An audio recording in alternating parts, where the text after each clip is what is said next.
All right, so tonight we're going to be taking a deep dive into something that I gotta admit I was a little skeptical about at first. Yeah. RGB mouse pads, you know, those glowing pads that every gamer on Twitch seems to have Yeah. these days. Yes. We're going to figure out, are they actually useful for gamers like you? Right. Or are they just another way to drain your bank account? Uh-huh. I mean, I dug into the research, and there's a whole lot to unpack here. The history, the different types, the pros and cons, the whole 9 yards. And you know what? I found some pretty surprising stuff along the way. But before we get into all that, I'd love to hear your take just from like a high level. Sure. What do you think about this whole RGB mouse pad craze? Well, what really fascinates me about this is how something as basic as a mouse pad has evolved alongside gaming itself. Yeah. I mean, it's not just about the tech advancements. It's also about how gaming culture has changed. Totally. I remember when a mouse pad was just like a plain black rectangle. Right, exactly. Nobody even thought about it twice, but now it's like they're part of this whole like synchronized light show on your desk. It's crazy, right? Like, how did we even get here? Well, you're right. Those early mouse pads, they were all about function. Yeah. Often just a thin layer of foam or something. But as optical mice became the standard, the surface material became a lot more important for glide and precision. So it wasn't about looks at all back then? Nope. Pure performance. Interesting. But then gaming started to become more about creating an experience and atmosphere. Okay. And Razer, I think, was a big player in this shift. You remember those multicolored backlit keyboards they introduced in the early 2010s? Yeah, yeah. Suddenly, every gamer wanted their setup to glow. Oh, yeah. It was like a whole new way to express yourself as a gamer. Okay, so that's where the whole RGB obsession started. I think so, yeah. But how did mouse pads get dragged into this light show? Well, it happened gradually. At first, you'd just see mouse pads with simple illuminated edges. But as RGB technology got more advanced, manufacturers started integrating more complex systems, multiple zones reactive effects. So they weren't just pretty lights anymore? Exactly. They started to actually do stuff. Wow. The line between aesthetics and function really started to blur. Okay, I'm starting to get it now. And as gaming setups became more integrated into people's lifestyles, the mouse pad became another way to personalize your space. Interesting. Okay, so let's break down the types of RGB mouse pads you can actually get. All right. I've seen some pretty wild designs out there. Yeah, you're not kidding. So, like, what are the main categories? Well, there are 3 main categories. Okay. Each one kind of caters to a different type of gamer. All right, let's hear it. First, we've got the rigid pads. Okay. These were the early adopters of RGB, and they're still really popular with gamers who need speed and precision. So these are for, like, the hardcore FPS players? Exactly. The ones who need to flick their mouse across the map in, like, a millisecond? Yep, think Counter-Strike, Valorant, those kinds of games. Oh, yeah. The rigid surface, often made of hard plastic or aluminum, provides a really consistent glide and allows for those tiny micro-adjustments that can make all the difference. Wow, so it's all about those minute movements. It can be, yeah. And I've even seen some with different surface finishes. You have, yes. Some are optimized for speed, others for control. Wow, so you can really fine-tune it to your playstyle. Exactly. Okay, so we've got the speed demons covered. Right. But what about those of us who prefer a more relaxed gaming experience? Sure. You know, the ones who like to settle in for a good, long session. I know the type. Yeah, exactly. So what about us? Well, for those gamers, there are the soft pads. Okay. These are more about comfort and balance. They typically have a multi-layered construction with LEDs woven right into the fabric. Oh, wow.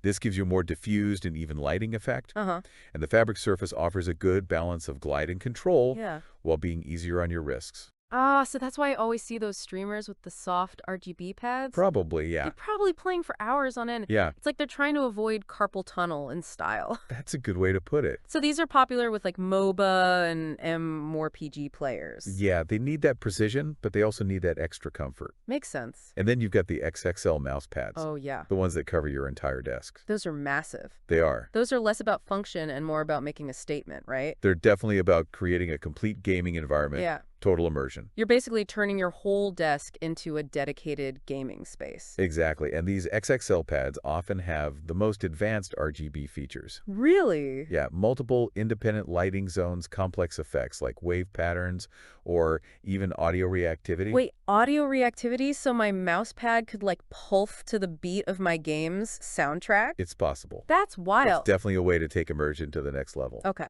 And it's not just for gamers either. Oh, really? These large pads are becoming really popular with content creators and video editors.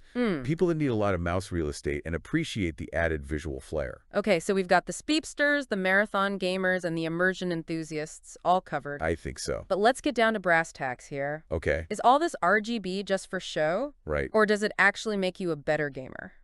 Good question. Because I'm having a hard time seeing how a glowing mouse pad is going to improve my KD ratio. I get it. That's a great question. Yeah. And it's one that gets to the heart of the debate surrounding RGB. Okay. Aesthetics are a big part of the appeal, for sure. Yeah. But there are some genuine practical advantages to having RGB in your mouse pad. Okay, now you've got my attention. All right. Tell me more about these practical advantages. Well, think about it this way. In competitive games, okay. your awareness of your surroundings, your peripheral vision, is crucial, right? Yeah, absolutely.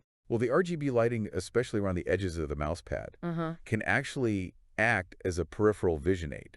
Really? Yeah, it can help you maintain spatial awareness without taking your eyes off the screen. That's interesting. Almost like extending your field of view. But is that something most gamers actually use? Or does it just become another distraction? Well, some high-end models take it even further. Okay. They let you program different color zones for different in-game actions. Oh, wow. Imagine your mouse pad flashing red when your health is low, or blue when your ultimate ability is ready. So it's like having a visual alert system right on your desk. Exactly. Okay, I'll admit that's pretty cool. Yeah.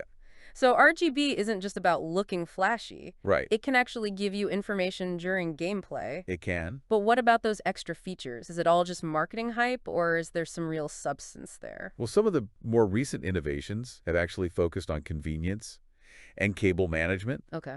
For example, you can find mouse pads with built-in wireless charging zones. Oh, wow. Where you could just plop your wireless mouse down and charge it up. Right on the mouse pad. Exactly. No extra cables needed. That's pretty handy, especially if your desk is already a tangled mess of wires. I know what you mean. Like mine is. I'm speaking of tangled messes. Yeah. Some RGB mouse pad even have integrated USB hubs. What? Yeah, so you can plug in your headset, your external hard drive, whatever you need, right there on your mouse pad. Wait, so it's like a multi-tool for my desk. That's one way to think about it. That's actually super useful. It's all about streamlining your setup. Okay. Making everything easily accessible. And then you've got features like reversible surfaces with different textures for different games or playstyles? Right, one side might be optimized for speed, with the other offers more control. Okay, I'm getting serious gadget envy right now. I could imagine. But let's talk about the fun stuff, immersion. Okay. The ability to customize your gaming experience and make it truly your own. Yeah. Seems like a big part of the appeal. Absolutely. It's about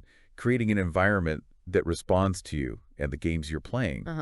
A lot of RGB mouse pads these days can sync with your other peripherals. Really? Like your keyboard mouse, even your PC case lighting. So it's not just a light show on your mouse pad, it's a whole synchronized light show across your entire setup. Exactly. And with the software that comes with many of these mouse pads, the customization options are almost limitless. Wow. You can create profiles for specific games program macros to trigger lighting changes based on in-game events. Okay, hold on. You mentioned macros before, but I'm still a bit fuzzy on what they are and how they work with RGB lighting. Sure, macros are basically shortcuts that let you program a series of commands or actions into a single button press or keystroke. Okay.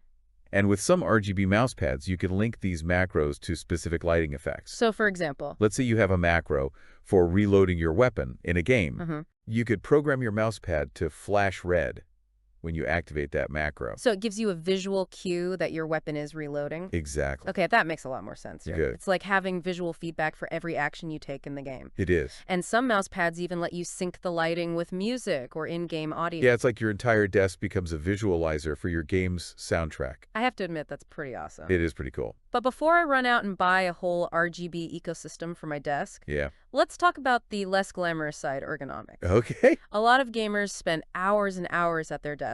Right. Does RGB offer any benefits in that department? It absolutely can. Okay. A lot of modern RGB mouse pads are actually designed with comfort and long-term health in mind. They often feature integrated wrist rests with diffuse lighting that not only provide support, but also create a more visually appealing workspace. So it's not just about preventing carpal tunnel. Right. It's about making your desk a more pleasant place to be. Exactly, because let's be honest, some gaming setups can look pretty sterile and utilitarian. Yeah, for sure. And you'll often find that these pads have surfaces that are designed to resist stains and sweat, so they stay clean and comfortable even during those intense gaming sessions. Makes sense. Some even have textured zones that offer different levels of grip and glide, Wow. optimized for different games or tasks. Okay, so far we've got performance enhancements, customization options galore, and even ergonomic benefits. But let's be real here. Okay. RGB often comes with a premium price tag, am I right? You are. Yeah. High-end RGB mouse pads can be significantly more expensive than their traditional counterparts. Like how much more expensive are we talking? Sometimes 5 or even 10 times the price. Ouch! That's a serious dent in the wallet. It is. What makes them so pricey? Well, the manufacturing process is just more complex. Okay. You're dealing with integrated electronics, multiple layers of materials, more intricate designs. Yeah. It's not just a simple piece of fabric anymore. And what about durability? I'm picturing spills, frayed cables, all those hazards that come with a gamer's lifestyle. Durability is a valid concern. Yeah. LEDs have a limited lifespan, and the connections can be vulnerable to wear and tear. Especially with heavy use. Right, and those integrated electronics make them more susceptible to damage from spills or drops. So you're paying a premium for something that might not last as long as a traditional mouse pad. That's something to consider for sure. That's definitely something to consider. Another factor to keep in mind is power consumption. Okay. While a single RGB mouse pad might not use much energy, if you have a whole setup with a keyboard mouse fans and a mouse pad, all decked out in RGB, it can start to add up. That's a good point, especially for those who are environmentally conscious. Right. Or who game on a laptop and are mindful of battery life. Exactly. And most RGB mouse pads need a dedicated USB port for power. They do. So that can be an issue if you have a limited number of ports on your computer. Definitely. Okay, so it's not just about the upfront costs. Right. There are ongoing costs and considerations as well. There are. And what about distractions? Those flashing lights are cool. They are. But can they be a bit much when you're trying to focus on a game? That's the other side of the immersion coin. Yeah. While RGB can enhance the experience, it can also be a source of distraction. Especially during competitive gameplay where focus is key. Exactly. It's like trying to play a game in a disco. Yeah. Fun for a while, but not exactly conducive to winning. Right. And some users report eye strain during nighttime use. Yeah. Because of the peripheral glares from the lighting. It could be an issue. So it's important to find a balance and adjust the brightness and effects accordingly? I think so. Okay, so it's not a one-size-fits-all solution. Definitely not. You really need to think about your individual needs and gaming style. Absolutely. All right, I think we've covered a lot of ground here. From humble beginnings to glowing glory. It's been quite the journey. We've explored the history, the types, the pros, the cons. Yeah. But where has this journey taken us? Right. What have we learned, and what does it all mean for you, the listener? Who is considering diving into the world of RGB mouse pads? Good question. So what's the verdict? Are RGB mouse pads worth it? Well, as with most things in the tech world. Oh, I know what you're going to say. The answer is it depends. Okay, I knew you were going to say that. But seriously. Yeah. For whom do these glowing pads actually make sense? It depends on what you're looking for in a mouse pad. Okay, so break it down for me. For certain types of gamers, the benefits are pretty clear. Like who? Like those competitive players we talked about. Yeah. The ones who can use the lighting for visual cues and awareness. Right. You need every little advantage they can get. Exactly. And what about content creators? Always looking for ways to spice up their streams. Yeah, true. The customization options. The extra features like wireless charging and USB hubs. Yeah. That could be a big deal for them. But what about the more casual gamer? Sure. The one who just wants a good mouse pad that performs well. Right. And doesn't cost a fortune. Well, in those cases, a traditional mouse pad might be a better choice. Yeah, that makes sense. At the end of the day, it's still skill and practice that determines success. No amount of RGB is going to magically make you a pro. Exactly. But for those who want to enhance their experience with a little bit of style and personalization, an RGB mouse pad can be worth it. It's all about finding what works for you. Right. Your gaming style. And, of course, your budget. Exactly. Well, I'm glad we could shed some light on this often misunderstood piece of gaming tech. Me too. But before we wrap up, I always like to leave our listeners with something to think about. I like it. We've talked a lot about the functionality and the tech behind RGB mouse pad. We have. But I'm curious, for you, the listener, what role does aesthetics play in your ideal gaming setup? It's a good question. Is it about function? Right. Having the best performing gear possible? Even if it looks like something out of a science lab? Or do you like to add a little bit of style? Yeah. Some visual flair? Does that contribute to your enjoyment of the games? Maybe it's a bit of both. Right. Who knows? We'd love to hear your thoughts on this. Yeah. Feel free to share your insights on our social media channels. We love hearing from our listeners. And with that, we'll bring this episode to a close. Okay. Thanks for joining us on this illuminating journey into the world of RGB mouse pads. Until next time. Keep exploring. And keep learning. For some gamers, the benefits are undeniable. Right. Like those competitive players. The ones who need every edge they can get. Exactly. They can use the lighting for cues, awareness, all that. Right. Makes sense. And then you've got the content creators, always got to keep things visually interesting. Of course, for them, the customization is huge. And those extra features, the charging, USB hubs, it's a real game changer. Yeah, I can see that. But what about the, the more casual gamer, someone who's not trying to go pro, just wants something that works well? In those cases, a traditional mouse pad might be the way to go. Probably a bit easier on the wallet too, right? Definitely. And let's be real, at the end of the day, skill is still king. Yeah, RGB can't make up for bad aim. Nope. But if you want that extra bit of personality, that visual swear to add to the experience, I get it. Then, yeah, RGB is worth considering. It's all about finding what fits you best, your style, your budget, all of that. Couldn't have said it better myself. Well, I'm glad we could take a closer look at this. I gotta say, I was pretty skeptical at first, but I learned a lot. Me too. It's always fascinating to see how these seemingly small things in gaming can have such a big impact. Absolutely. And on that note, I think it's time to wrap things up. Thanks for joining us on this deep dive into RGB mouse pads. And until next time, keep exploring the world of gaming tech. There's always something new to discover. See you all next time.